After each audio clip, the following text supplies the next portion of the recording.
Hi, today we're going to be looking at NavClus, which is a tool for graphically recommending source code locations to explore when exploring large code bases. And we're going to be illustrating the use of NavClus by debugging this application you see me manipulating in the background right now. Now the problem here is that when I try and change these arrow types in this application, it doesn't really work very. So let's start by trying to debug this without using NavClus. So this is going to be compressed a little bit for the sake of time because, as everyone knows, you can spend hours doing something like this. But let's start by debugging it. All right, so there's a little bit of a problem here.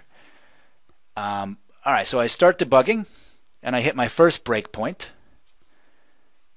And then I'm going to go back through and try and manipulate my arrows to see what happens. And this takes me to execute, which is another breakpoint I've got set here. And execute relates to a lot of potential source code locations. So I'm going to look through here and try and pick one. And I'm not really familiar with the code base, so I'm basically doing this according to the names. So I'm looking at line connection, line decoration, line figure. Let's just start with line figure. That seems about right. Crack that open. No, that's really more the drawing. This is still more the drawing. Line connection, it's not really what I'm looking for either. So I go back through the draw application. Now I'm just going to give up. And I'm just going to search. So the problem is that none doesn't work correctly, so I'll search for none. And that brings up draw applet, which has none as text. And so that probably relates to what I'm looking for. So I'm going to double click on that. And alright, so we see none here, and there's some stuff relating to arrow tip, and there's a command choice thing being brought up. Let's check out one of these other files. We got draw application. Again, we're seeing arrow. So let's go back through and we've set some breakpoints based on what we found. And let's start tracing again. All right, so we're tracing a bit. There's our arrow menu we found yet again. Trace just a bit more through some of these old breakpoints. And now let's bring up the actual application. See what happens with our new breakpoints when we look for the arrow. All right? Or when we try and change the arrow, excuse me. Okay, so based on that, we've seen that arrow pops up a couple of times in a couple of different places. So we're going to search for that. And that's going to bring up 21 matches in draw applet alone. And so if I click on one of these, okay, now I am good and thoroughly lost. I think we've been here before.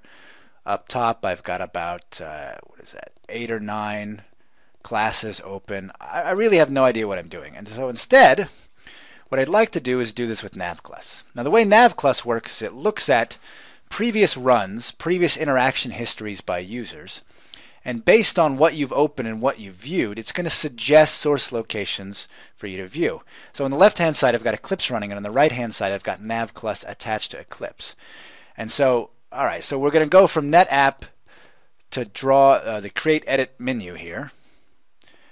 And based on what we've done in the past when I've gone to the Create Edit menu, it's going to suggest things from Change Attribute command and things from the polyline figure. These are things that are commonly edited when you start viewing this. And so let's look at the method here. You can see that there are several classes that it's ignored because those don't tend to be relevant based on the previous interaction histories. And yeah, this is looking pretty good.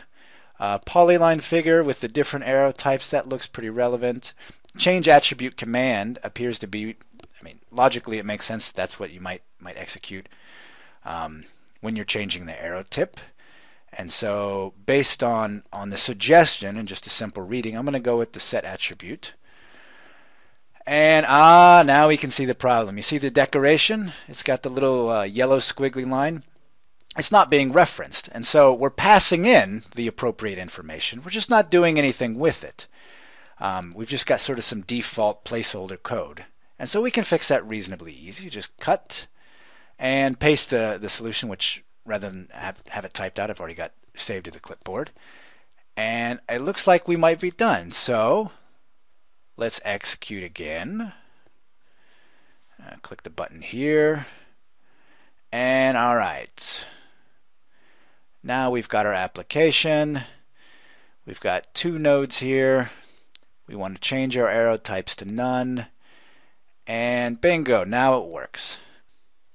And so what we've done using NavClus is we've sort of short-circuited the typical exploration process of wandering and searching, etc. And instead we've leveraged our previous interaction history to get this job done faster.